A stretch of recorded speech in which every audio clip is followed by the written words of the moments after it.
Buenas tardes. ¿Me, me escuchan, por favor? Buenas tardes. Sí, doctor, sí se escucha. La otra cosa, ¿ven la diapositiva? Sí, doctor, sí se ve.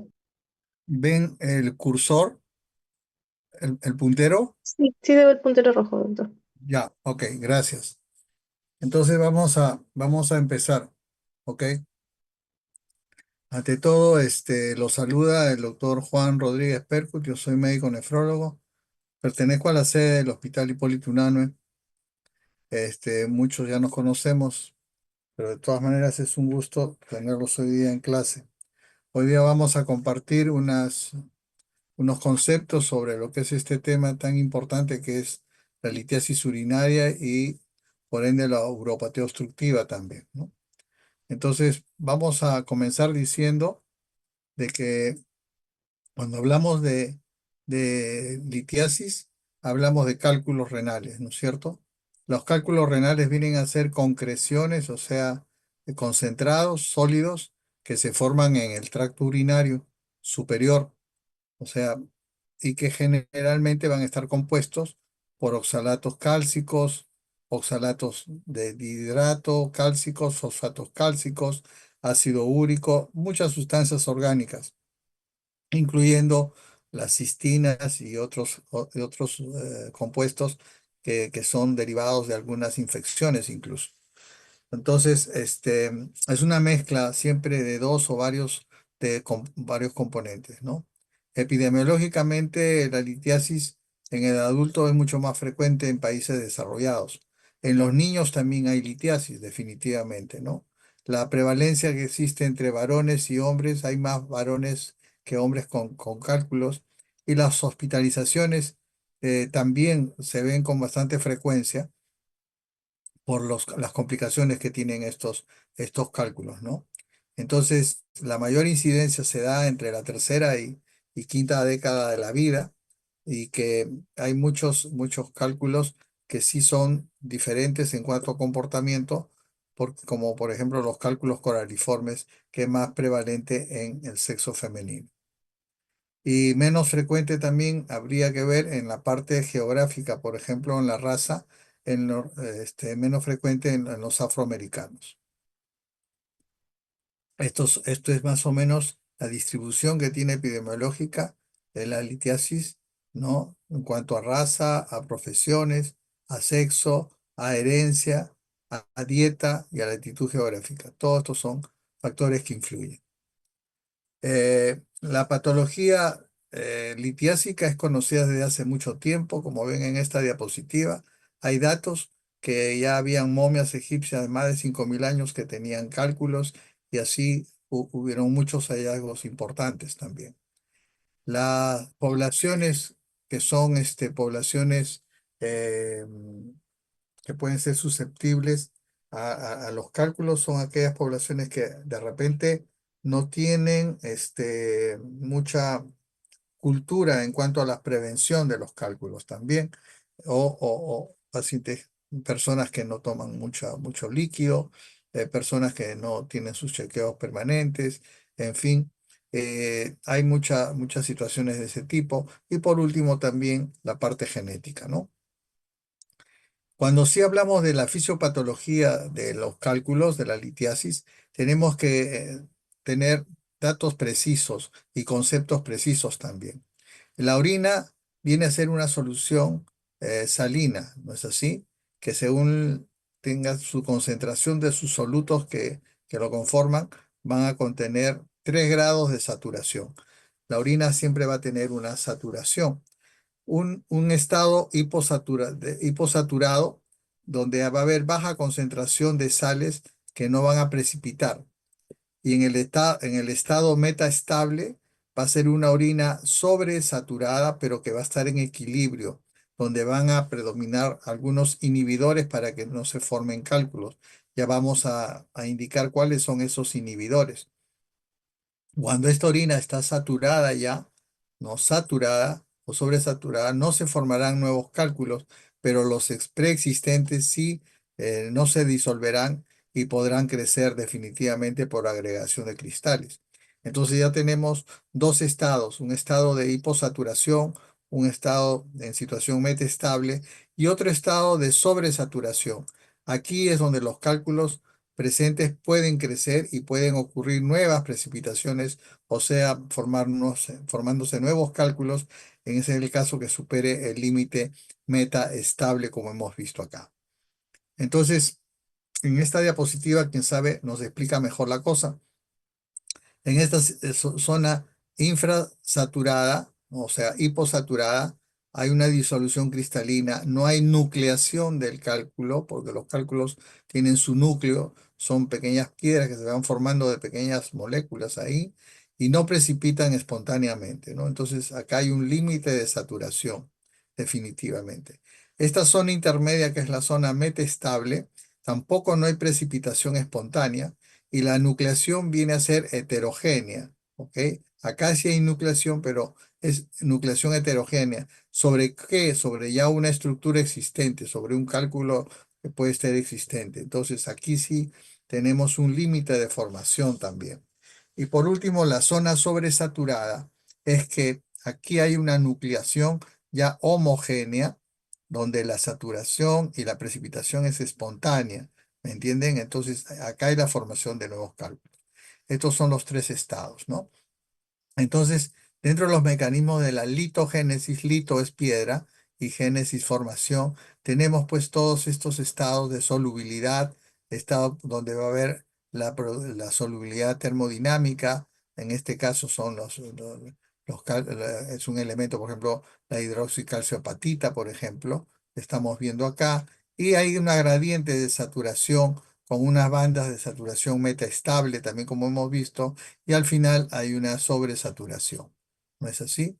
Entonces aquí es donde los cálculos se van a formar y esta banda de saturación metastable va a crecer. Entonces vamos a tener un estado de solubilidad y de saturación. Definitivamente son dos estados en que los elementos formes para cálculos se van a movilizar. Y dentro de ellos va a estar los estados de sobresaturación, los estados de metaestabilidad y la de baja saturación. Entonces acá tenemos, pues en esta balanza o en estas dos balanzas graficadas, la solubilidad, por ejemplo, donde van a estar los inhibidores para la formación de cálculos con los promotores de cálculos, ¿no? Y en la otra balanza ya va a ser la balanza de precipitación, donde los inhibidores y los promotores van a tener también otro tipo de comportamiento. Los factores inhibidores son los factores que evitan que los cálculos se progresen o se formen, ¿no? Estos factores inhibidores serán el citrato, el pirofosfato, el magnesio, la proteína de Tams-Horford también es una de las proteínas que se van. Perdón un ratito.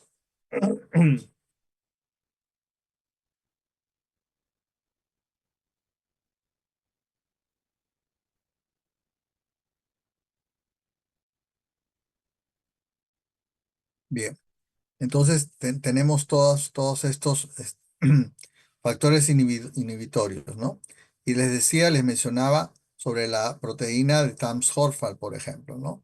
La proteína de Tams-Horford, que es una proteína que se produce en el túbulo contorneado de la Henle, por ejemplo, son inhibidores de todos los cristales también, ¿ok? Eso sí, no inhiben, por ejemplo, algunos cristales de oxalato. También tenemos la nefrocalcina, y que la nefrocalcina se da en el túbulo contorneado distal, por ejemplo, es un potente inhibidor de agregación de los oxalatos de calcio, ¿no? Y acá el citrato sí es una de los inhibidores más conocidos y más potentes también.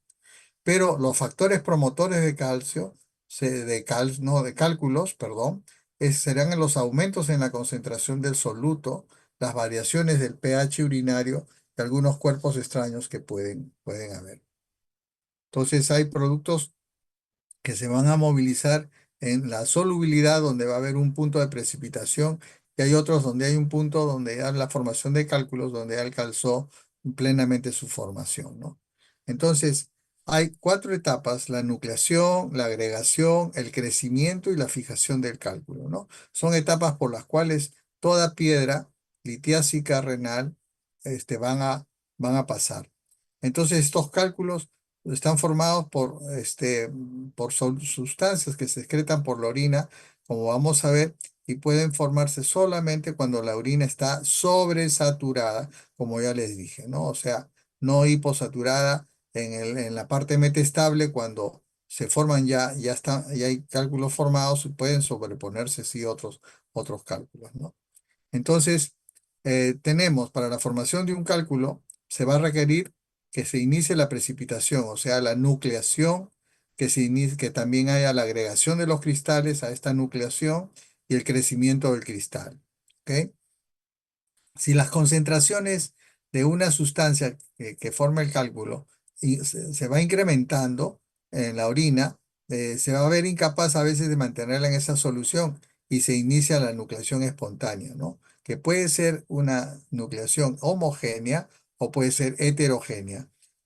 Heterogénea cuando es la formación de una partícula cristalina sobre otra partícula ya preexistente, no es una partícula nueva. Entonces, el cristal que se forma no se va a disolver y puede agregarse y crecer pues, sobre otro cristal preformado. Esto es lo mismo, ¿no?, que nos dice cómo es la nucleación, el crecimiento y la agregación en cuanto a la formación de los cálculos, ¿no? Obviamente que acá en la nucleación van a intervenir también algunos inhibidores como el citrato, el fosfato también. Eso sí. Entonces, los inhibidores de la formación de cálculos van a jugar un rol muy importante para que los cálculos no se produzcan en muchas personas, y otros que lo carecen sí pueden tener más predisposición a los cálculos, ¿no?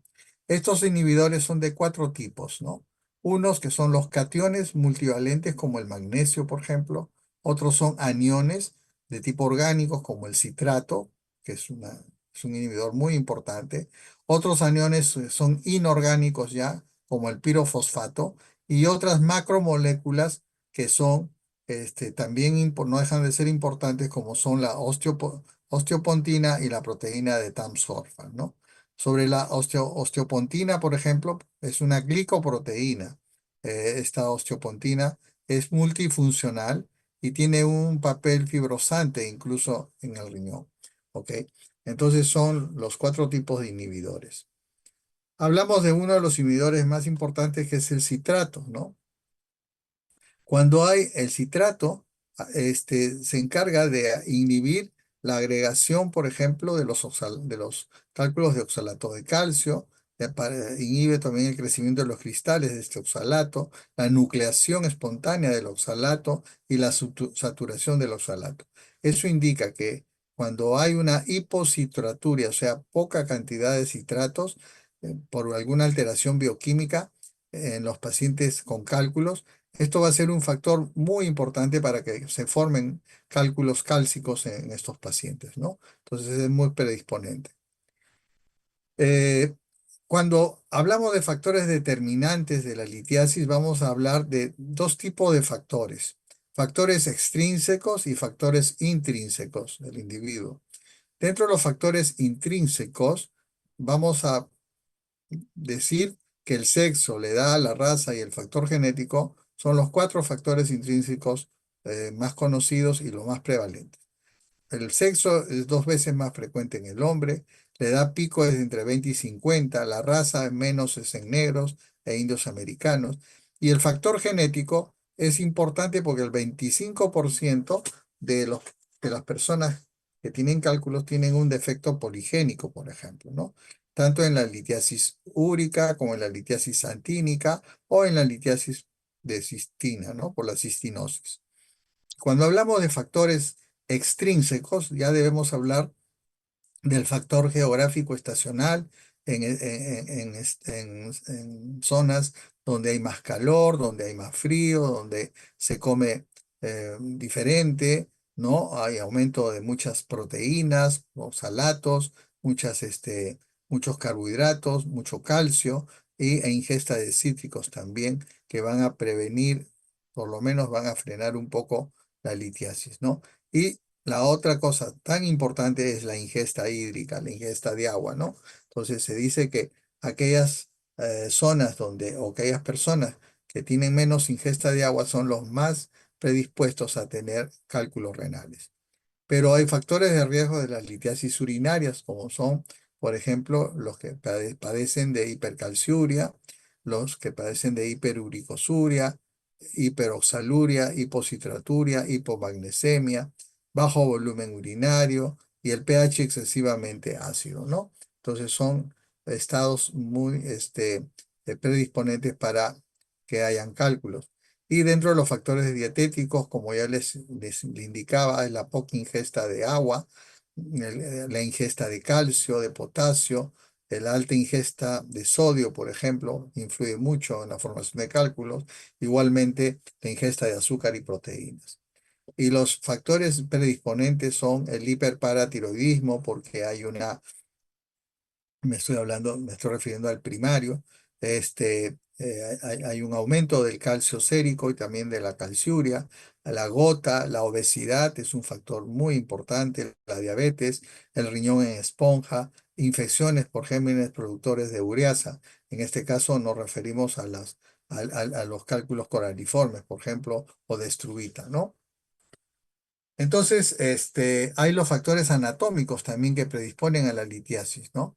Pacientes que tienen alteraciones congénitas del riñón, por ejemplo, riñón en herradura, en esponja, riñón poliquístico, pacientes que tienen malformaciones en cuanto a localización del riñón, ectopia renal, quistes, tuberculosis, o los pacientes que permanecen mucho tiempo en una inmovilización en decúbito. Igualmente, los que padecen de caliectasias, como son quistes caliciales, estenosis ureteropiélicas, o sea, hay un remanso de la orina, o los pacientes que tienen problemas ureterales, ¿no? Como los que son los megauréteres, uréteres muy grandes, anchos, reflujo vésico ureteral, ureteroceles o ureterohidronefrosis.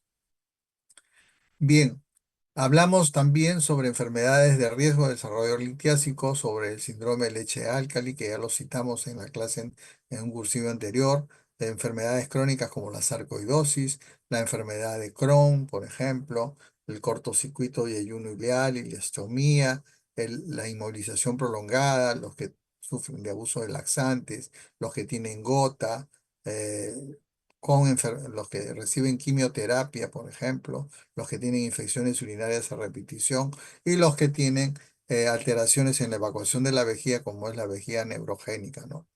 Entonces, también se ven muchos medicamentos que van a influir en la formación de cálculos, ¿no? Por ejemplo, para los cálculos de oxalato de calcio, la ingesta de carbonato de calcio, hay mucha gente que ahora toma demasiadas vitaminas y empiezan a tomar indiscriminadamente sin indicación médica, ¿no? Toman todo tipo de vitaminas y ellos se van a predisponer a tener alteraciones en metabolismo de muchos elementos, de muchos solutos, ¿no? Entonces, eso es así. Para cálculo de fosfatos, la ingesta de acetazolamida, el topiramato, ¿no? Y sonizamida, son eh, medicamentos a veces que se usan en salud mental. En los cálculos de ácido úrico a la cabeza, los quimioterápicos, ¿no? Los pacientes que tienen cáncer desarrollan bastante cálculos también por la quimioterapia. Y otros cálculos que se ven con el halopurinol, con la efedrina y la sulfonamida, ¿no? Y acá, una relación de todas las enfermedades, todos los pacientes que tienen un elevado riesgo, ¿no? Que no lo voy a leer, pero dentro de todos tenemos, por ejemplo, los cálculos de recurrentes, ¿no? Que hay, son los cálculos infecciosos, los cálculos genéticamente vistos y conocidos como la cistinuria, por ejemplo, cálculos por el hiperparatiroidismo, ¿no? Enfermedad de Crohn, también enfermedades inflamatorias intestinales, la nefrocalcinosis que vemos en algunos casos, y en fin, hay muchos síndromes que también están relacionados a los riesgos de cálculos recurrentes. Estamos hablando de cálculos recurrentes. Estas imágenes representan a diferentes tipos de cálculos. Este es un cálculo coraliforme, cerrado, este es un ya cálculo abierto. Miren cómo salen los cálculos coraliformes, es impresionante, ¿no? Y las causas de nefrolitiasis, van a ver ustedes cuadros diversos de estadísticas, pero la que es la más común son las formadas por oxalatos de calcio. Eh, a la cabeza está la hipercalciuria idiopática como causa principal. Las otras son el hiperparatiroidismo, la hipocitraturia, la hiperoxaluria y la hiperuricosuria también, ¿no? Y dentro de lo que es fosfatos de calcio, los calcios son la acidosis tubular renal, la ingesta de alcalinos y la hiperparatiroidismo, el ácido úrico a la cabeza, la gota, hay algunas hemopatías, enfermedades también, que tienen por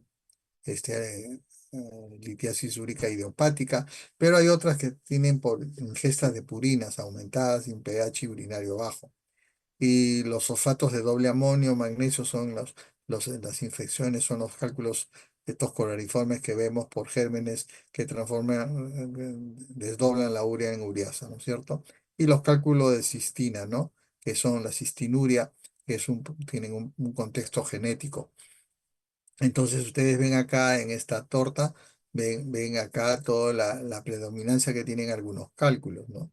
Estos son algunas formas de algunos cálculos, unas formas de cálculos de ácido úrico, de oxalatos de calcio. Tienen toda esta trama que tienen ahí los cálcicos de hidratos y tienen diferentes formas, tienen espículas, tienen todo. Por eso que cuando los cálculos migran, tienen los pacientes mucho dolor porque rasgan todo esto, ¿no? Este es un cálculo de oxalato de calcio, pero en la vejiga que se está formando, y fosfatos de calcio. Son cálculos muy grandes, a veces tienen que ser rotos, de manera por una intervención. Cuando hablamos de la litiasis cálcica, es una de las más importantes porque son las más frecuentes. Más del 80% de los casos de litiasis son por el calcio y se debe a una sobresaturación urinaria del calcio o del oxalato, porque el calcio no va solo, sino va unido a otros elementos, ¿no? Y a veces no hay una causa aparente también. Dentro de lo que vemos como causas principales de litiasis cálcica, la principal es la litiasis cálcica por hipercalciuria idiopática, que llega más o menos al 60% de los casos. Pero también tenemos hipocitraturia idiopática, hiperuricosuria y algunas que no son detectables en cuanto a su formación. La nefrolitiasis cálcica, en un 90% de los casos hay alguna anomalía metabólica definitivamente, y el diagnóstico se va a realizar mediante un estudio sistematizado, lo que se llama el estudio metabólico de la litiasis. Entonces, la litiasis cálcica, como ven ustedes aquí, perdón un ratito. eh, ven que se forman por muchos, muchos componentes, ¿no? O muchos factores. Tenemos la hipercalciuria, ¿no? La hipocitraturia, los fármacos, las anomalías anatómicas, la acidosis tubular renal tipo 1, la hiperuricosuria y la hiperoxaluria, ¿no es cierto? Entonces, tenemos todo ese contexto que vemos ahí. El estudio del cálculo es importante tenerlo, sí, se hacen cristalografías ópticas, se hace un análisis químico del cálculo cuando obtiene el cálculo, se hace cristalografías por rayos X en algunos casos la espectroscopía infrarroja, ¿no? Para ver la formación de los cálculos. Un estado importantísimo para la formación de estos cálculos, por ejemplo, es la hipercalciuria. Y dentro de ellas está la hipercalciuria idiopática, ¿no? Las características es que es genética, por ejemplo, es de carácter autosómico dominante. Esta hipercalciuria se presenta pero con calcio normal en sangre, y hay un trastorno sistémico también, ¿no? Que se tiene que se tiene que ver y hay otras características también, ¿no? Entonces, el diagnóstico se hace por exclusión, se descarta sarcoidosis, se descarta hipertiroidismo, inmovilización, acidosis tubular renal, tumores malignos, furosemida y osteoporosis, ¿no?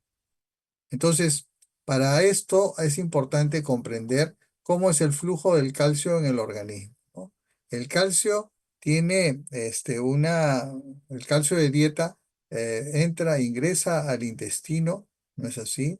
Y luego luego se distribuye en el volumen extracelular, ¿no? Hay mucho calcio que van al hueso, donde hay una reabsorción del calcio del hueso, ¿no? Y digamos, una reabsorción fraccional también del calcio en el mismo hueso, ¿no? Pero paralelamente, nosotros en el riñón tenemos una reabsorción y excreción fraccional de calcio que que se dirige al riñón y el calcio sale después por la orina, ¿no es así? Entonces hay todo un circuito, cómo se maneja el calcio, ¿no?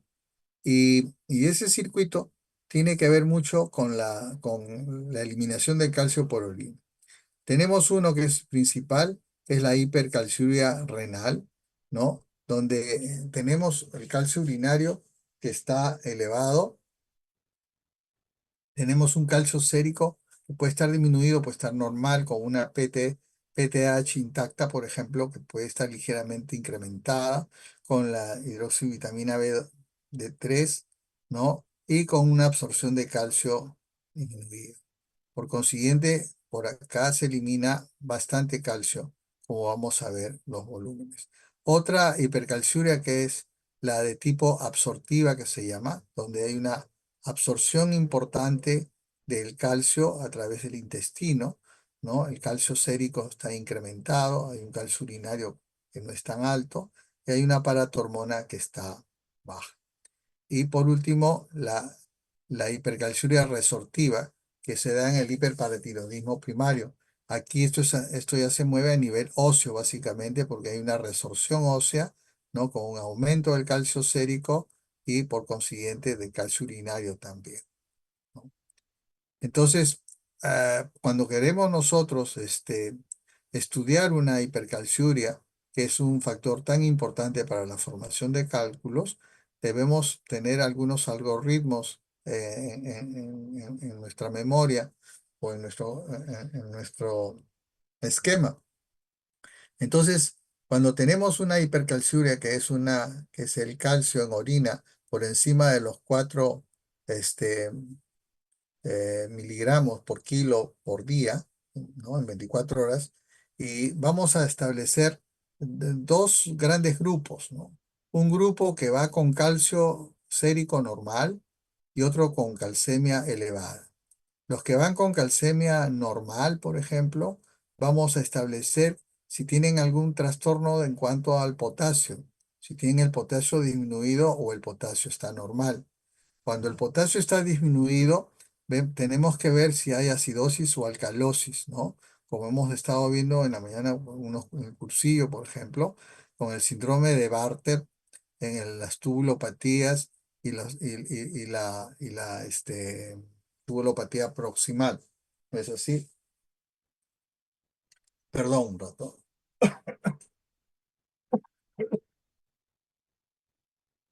Ok. Entonces, estas tubulopatías nos indican también de que pueden tener una alteración en el manejo del calcio a nivel renal, ¿no es así? Entonces, siempre vamos a encontrar en el síndrome de Bartter, como no, vamos a encontrar una hipocalemia también, una poliuria y una calciuria importante, ¿no? Aquí en este síndrome de Bartter hay, por ejemplo, los chicos no crecen, hay dificultad para el crecimiento, ¿no? Esta es una enfermedad del túbulo distal, básicamente, ¿no? No es proximal, sino del túbulo distal, porque hay una pérdida de sodio, cloro, potasio, ¿no es cierto? Y es así. Entonces, eh, es una de las cosas que siempre tenemos que tener presente. Y estos otras tubulopatías vienen con acidosis tubular y con el síndrome de Fanconi también. Por otro lado, tenemos los que tienen el potasio normal. Vamos a ver el algoritmo 2 que les voy a mostrar en la siguiente diapositiva. Y los que tienen la calcemia elevada, ¿no? Entonces, calcemia normal ya sabemos. Potasio normal o potasio bajo, tenemos todas estas alternativas. Con acidosis o con alcalosis, ¿no? Alcalosis con Bartter, acidosis con estas otras tubulopatías. Bartter es túbulo distal. Y acá, calcemia elevada, paratormona normal y paratormona elevada. Paratormona elevada ya sabemos, es hiperparatiroidismo primario. O sea, si se te eleva la paratormona primariamente, de hecho que uno va a tener el calcio elevado, ¿no? El paciente. Y la paratormona normal, pueden haber muchas causas de hipercalcemia. Este es el algoritmo 2, por ejemplo, donde tenemos una hipercalciuria con normocalcemia. O sea, el calcio está normal en la sangre, los niveles de potasio también están normales, los otros niveles también de fosfatos están normales. Entonces son evidentes que hay una tubulopatía proximal completa. Entonces acá van a ver unas hipercalciurias con hipomagnesemia, ¿no? Que pueden dar lugar a hipercalciuria con nefrocalcinosis. Otras que van con hipofosfatemia, que, que dan, por ejemplo, se ve mucho en el raquitismo, ¿no? La otra es con hipouricemia, persistente, el ácido úrico bajo, es en el síndrome de hiperuricemia e hipercalciuria, y el otro es con el magnesio, el fósforo y el ácido úrico normales y el calcio normal. Esa es la hipercalciuria idiopática, que es una de las causas más comunes que hay para la litiasis cálcica.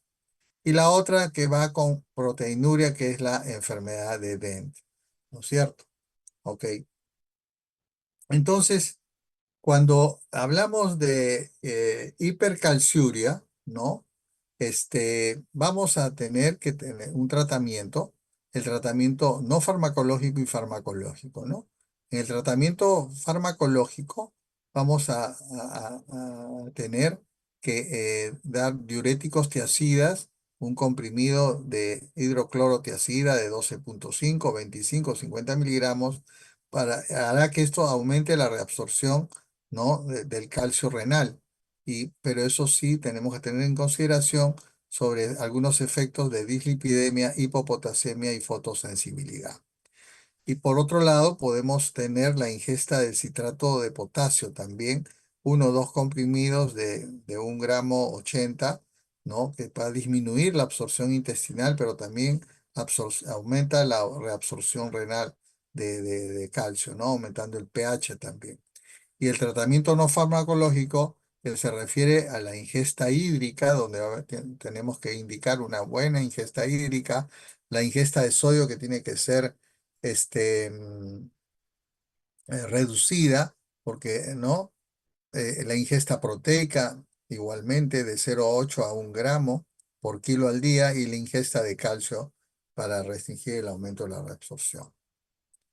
Entonces, una hipercalciuria tiene todos estos tratamientos, ¿no? Con algunos diuréticos que también se pueden usar, ¿no es así? En algunos casos, ¿no?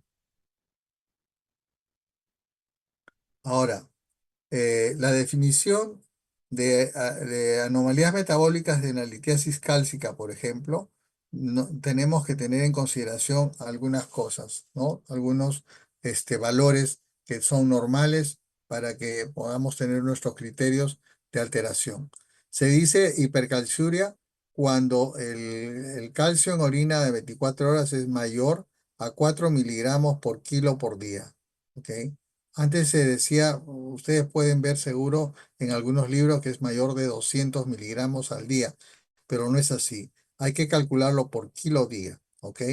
Entonces, otros autores hablan de que es mayor de 4 miligramos por kilo día en ambos sexos, otros hablan diferente, 300 en la mujer, ¿no es cierto? Y eso es relativo. Pero lo que es absoluto es más de 4 miligramos por kilo al día.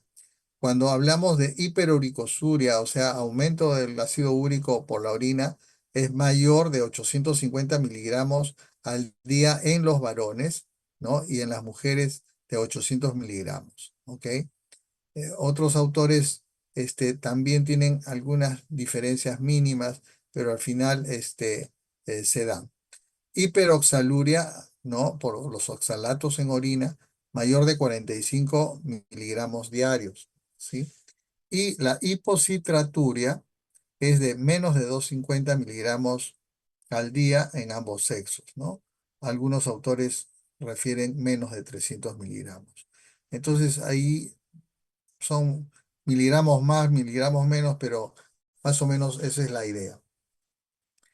Otro factor importante para la formación de cálculos ya no es la hipercalciuria, sino es la hiperoxaluria, donde se ve la sobreproducción del oxalato. Y acá tenemos tres elementos importantes que nos pueden condicionar la hiperoxaluria. Un elemento hereditario tipo 1, tipo 2 que le llaman sobre la sobreproducción de oxalato.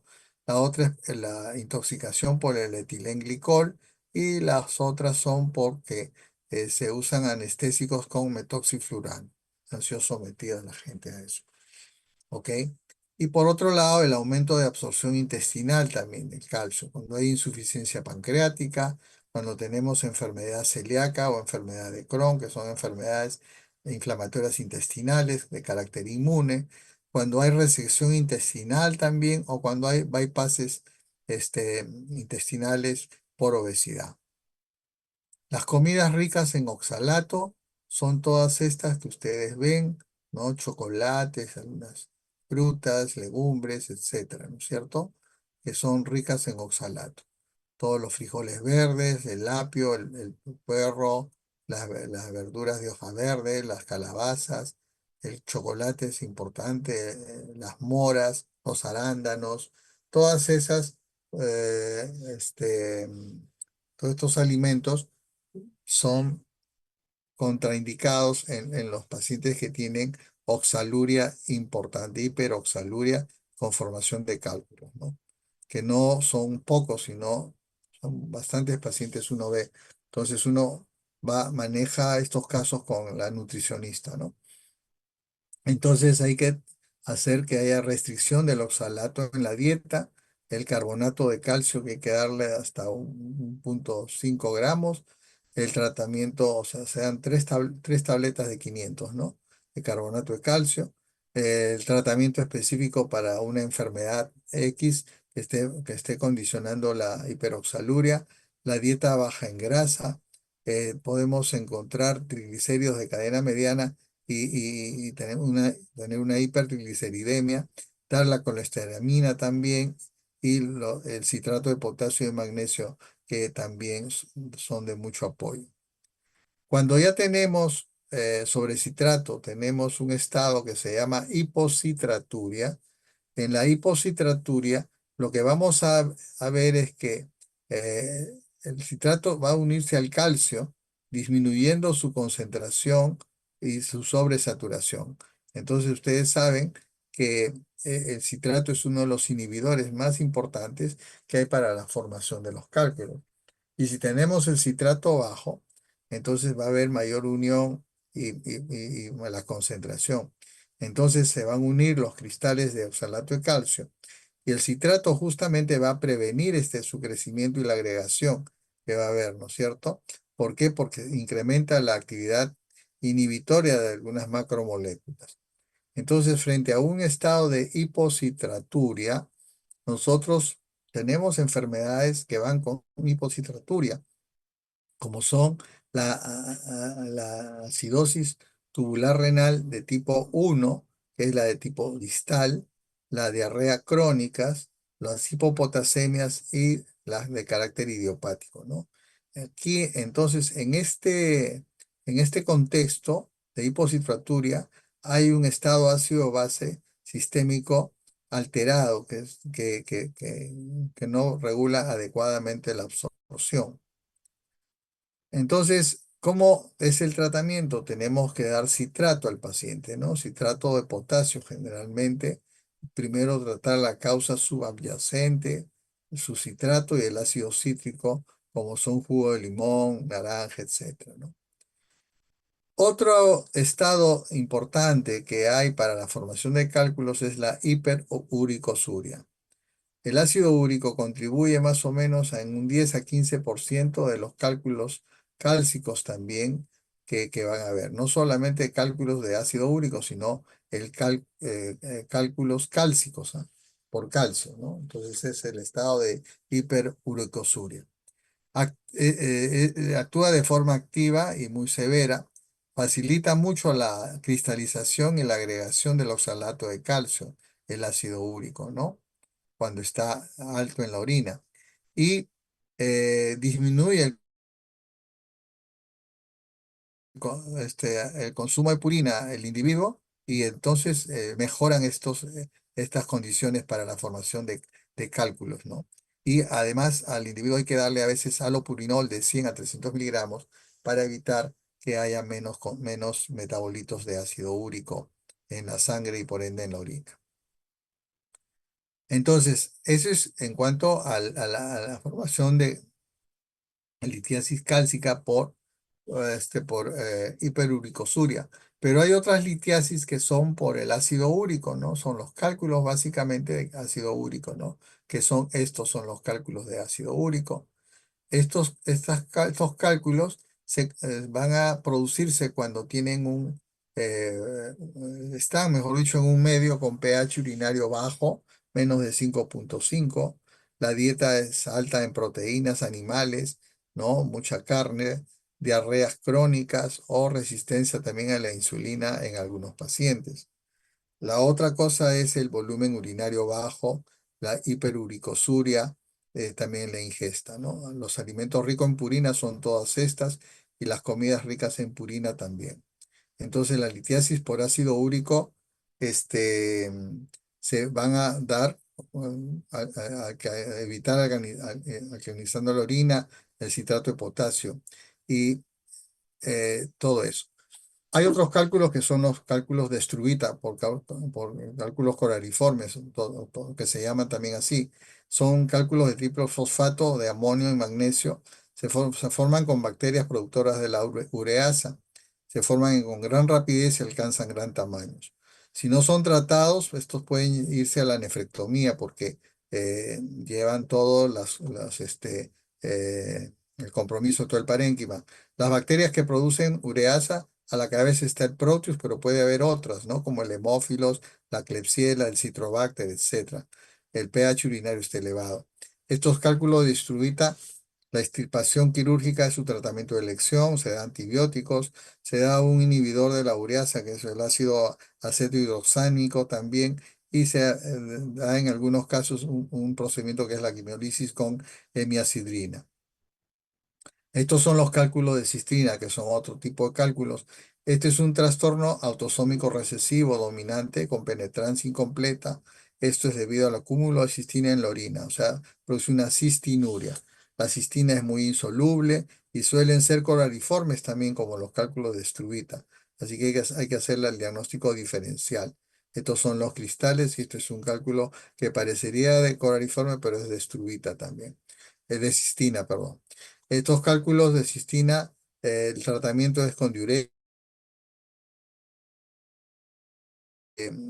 muy importante la hidratación, la alcalinización de orina, algunos ligandos de la cistina. ¿Cuáles son? La tiopronina, ¿no? Que son, y también en algunos casos funciona el captopril. Esta es la tiopropina, por ejemplo, que sirve mucho para los cálculos de cistina. La localización de los cálculos es en distintas zonas, ¿no? Como ven ustedes, en el parénquima renal, en la salida, en la unión ureteropiélica, en la vejiga, etcétera, hasta en el área prostática también, ¿no? Entonces tenemos cálculos en todo sitio. Hay una patología que es la nefrocalcinosis, que es la nefrocalcinosis medular o cortical, dependiendo de las zonas donde la nefrocalcinosis se esté dando, ¿no? En la zona de pirámides renales es la medular y en la calcificación distal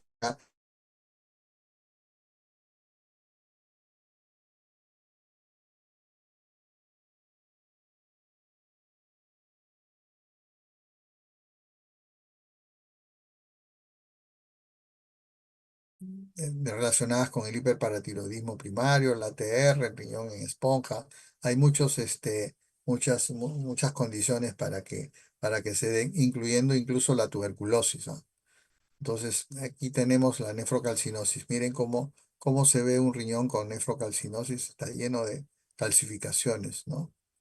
Incluso en el trayecto también.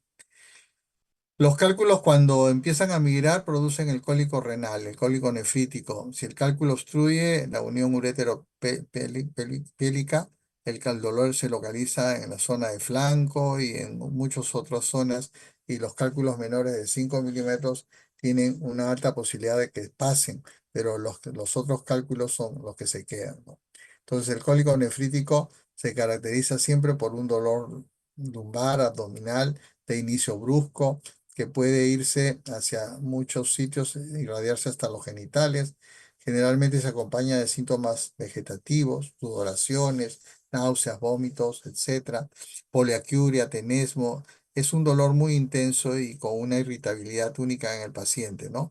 Puede haber hematuria macroscópica o microscópica y puede estar ausente a veces, en muchos casos, y ser un cólico nefrítico. No necesariamente tiene que haber hematuria.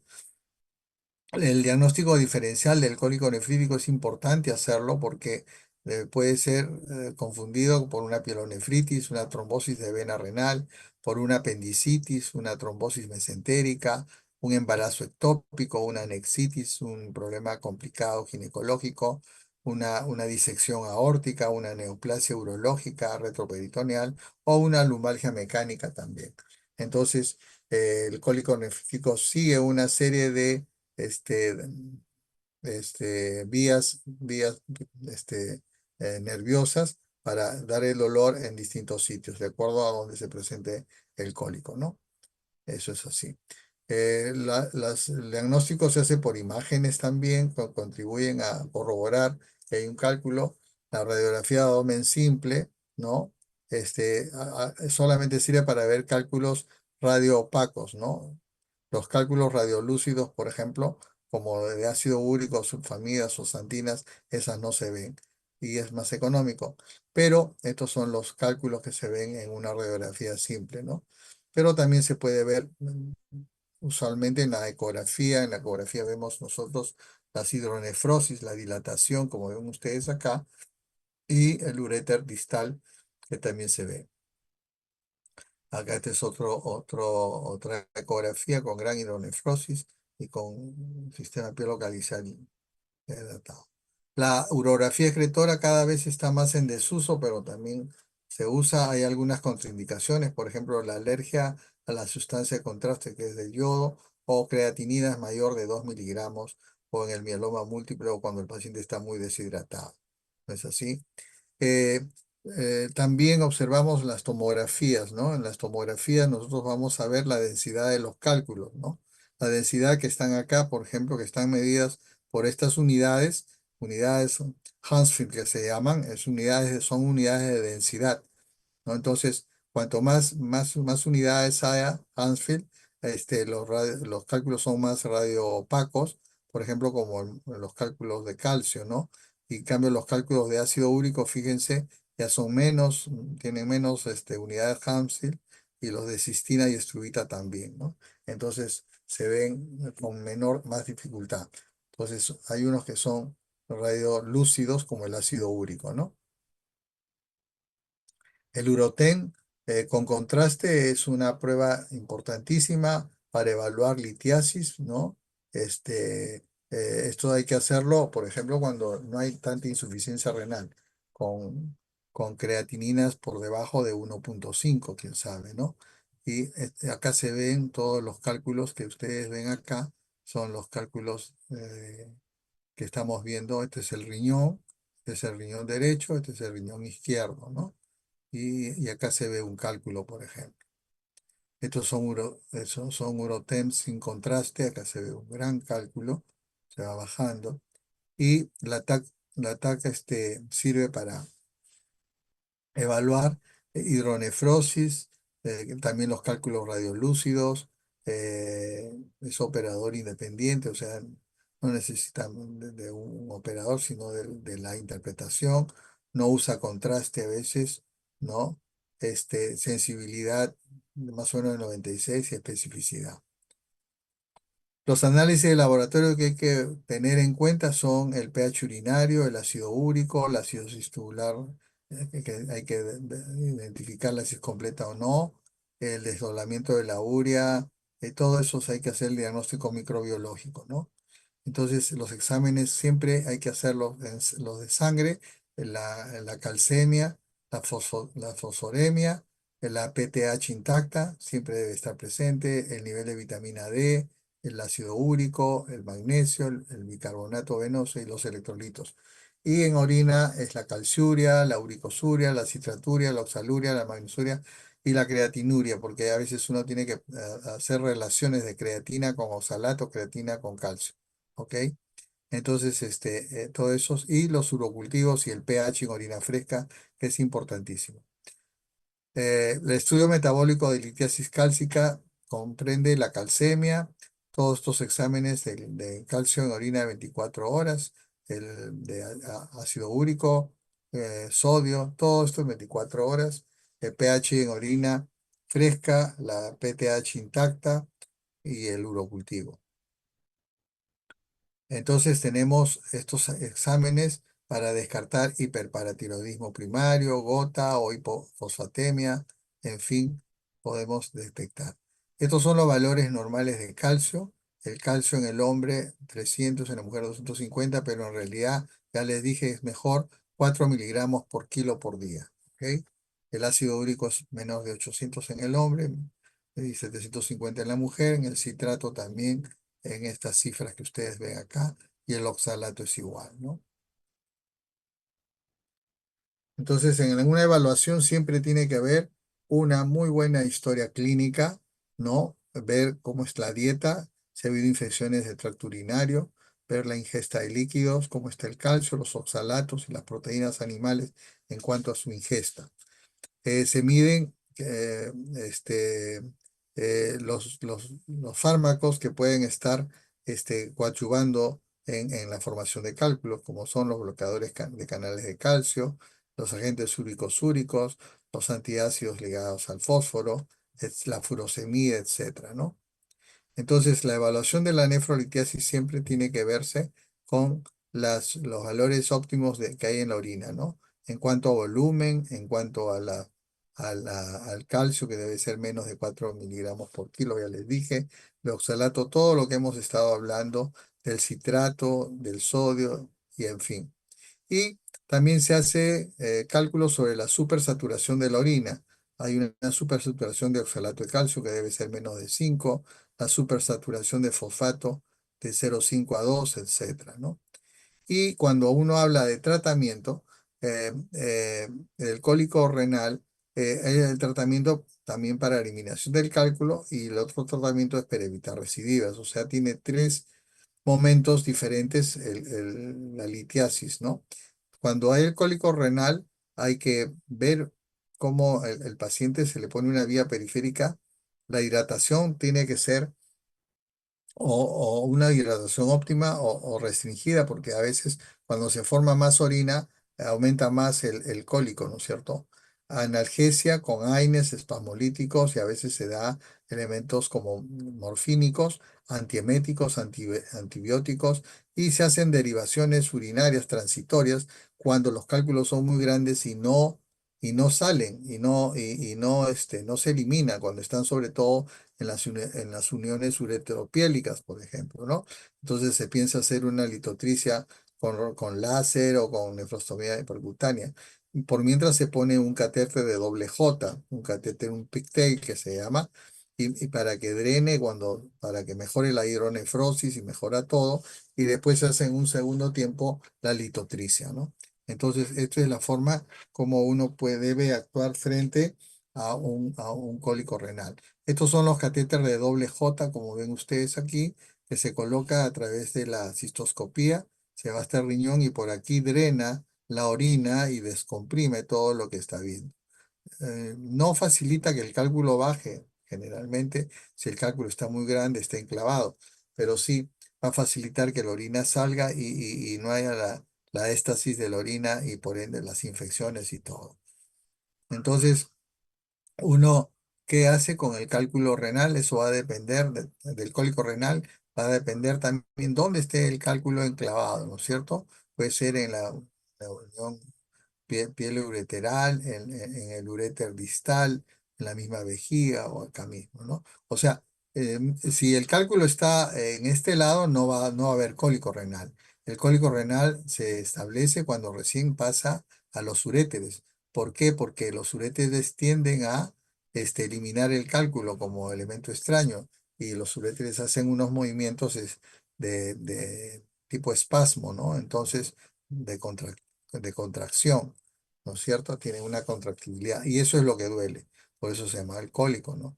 Entonces, no se le da antiespasmódicos porque si no, se puede también poner en una atonía ureteral y dar líquidos, eso es la pregunta que uno siempre se hace, a veces dicen no y hay que hospitalizar y dar tratamientos con analgésicos fuertes.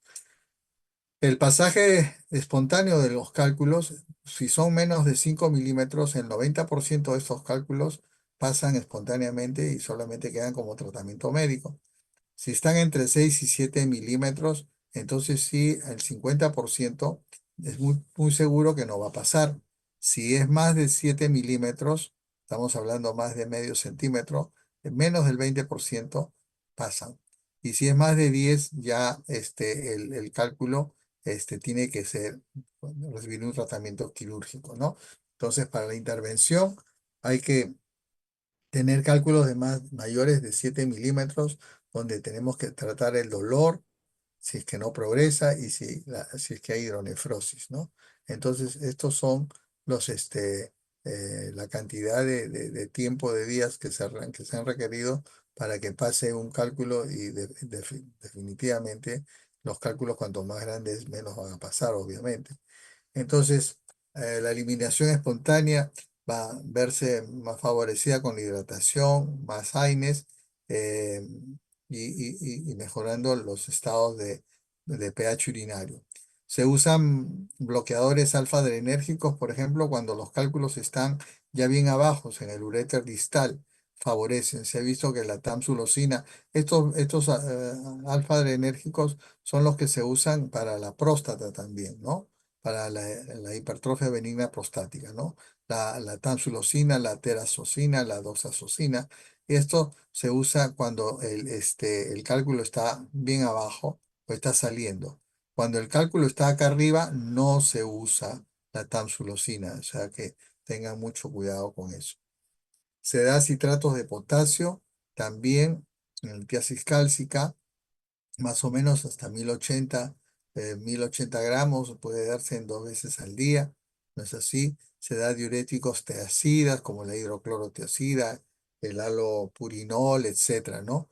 Cuando hay cálculos de estruvita, estos van a ser operados, se da antibióticos, se pueden operar por ureteroscopía, por nefrolitotomía o cirugía abierta o percutánea también. Entonces, estos cálculos tienen que ser vistos así. Hay tratamientos invasivos de la litiasis cuando la litiasis del uréter es menor de 10, pero que no pasa después de 4 o 6 semanas, ¿no? La litiasis que es muy sintomática también. Las embarazadas con litiasis renal, con observación de clínica fallida, y las infecciones repetitivas causadas por la misma litiasis, ¿no? Entonces se puede usar litotricia extracorpórea por ondas de choque, ¿no? Que también tiene sus indicaciones. Acá lo que hace estos ondas de choque fragmentan el cálculo y luego bajan. Hay algunas complicaciones, ¿no? De dos tipos de ondas que hay, supersónicas o de amplitud finita, por las pulsaciones, ¿no? Entonces estas tienen sus indicaciones, el cálculo piélico, el cálculo caliciliar, la litiasis ureteral, pero cuando está in situ, y los cálculos del uréter sacroiliaco. Alteraciones de las vías urinarias a veces contraindican que se hagan la litotrisis corpórea, así que no hay que indicarlas, ¿no? En un riñón de esponja, en una ectopia renal, ni cuando hay pielonefritis crónica, ni pionefrosis. Eso está contraindicado. Igualmente hay que ver el tamaño del cálculo para una litotricia, ¿no es cierto? Litiasis que son superiores a 2 centímetros, sí son beneficiados con esto, con estas ondas de choque. Entonces, el tratamiento exclusivo con litotrisis corpórea coraliforme va a constituir como un punto controversial. Se ha visto que no tienen toda la eficacia posible. Lo mejor es hacer una nefrolitotomía o una litotomía abierta, ¿no? Entonces, hay complicaciones que se dan siempre, las nefrolitotomías percutáneas también, que son otros procedimientos que usan los urólogos, pues meter un trocar acá y sacar el cálculo, ¿no? Significa mucho riesgo, pero las manos expertas lo hacen bien. Entonces, cuando los cálculos son demasiado grandes, obstruyen la rama del sistema de recolección, ¿no? Cálculos por encima de 8 pulgadas, o sea, por encima de 2 centímetros, que están difíciles de salir nosotros, ¿no? Entonces, esta es la litotricia percutánea también, o la nefrolitotomía percutánea que se hace aquí, ¿ok? Bueno, hay una serie de de intervenciones urológicas que se hacen, y hay extracción ureteroscópica también de los cálculos, que uno puede hacerlo, ¿no? A través de unas sondas, ¿no? Y que pueden jalar los cálculos, ¿no? Y por último, la cirugía abierta cuando la situación es muy difícil de abordar, se hace por cirugía abierta, ¿no? Los pronósticos. En conclusiones, hay que tener mucho cuidado con estos cálculos que producen obstrucción, porque hay enfermedad crónica. Hay que tener a los pacientes en una calcemia límite con una PTH adecuada y evitar la hipocitraturia, porque el citrato, como hemos visto, es un inhibidor muy importante, ¿no? Y cuando hablamos de uropatía obstructiva, ya vamos a ver todas las uropatías que van a presentarse de acuerdo a la génesis, al tiempo de presentación. Pueden ser agudas o crónicas, pueden ser completas o incompletas, y pueden estar de acuerdo a su localización debajo de la vejiga o, o por encima de la vejiga, ¿no? Se dan en infantes, son congénitas, por ejemplo, la estenosis unión pilovital, la vejiga neurogénica, en el varón y en la mujer también se da.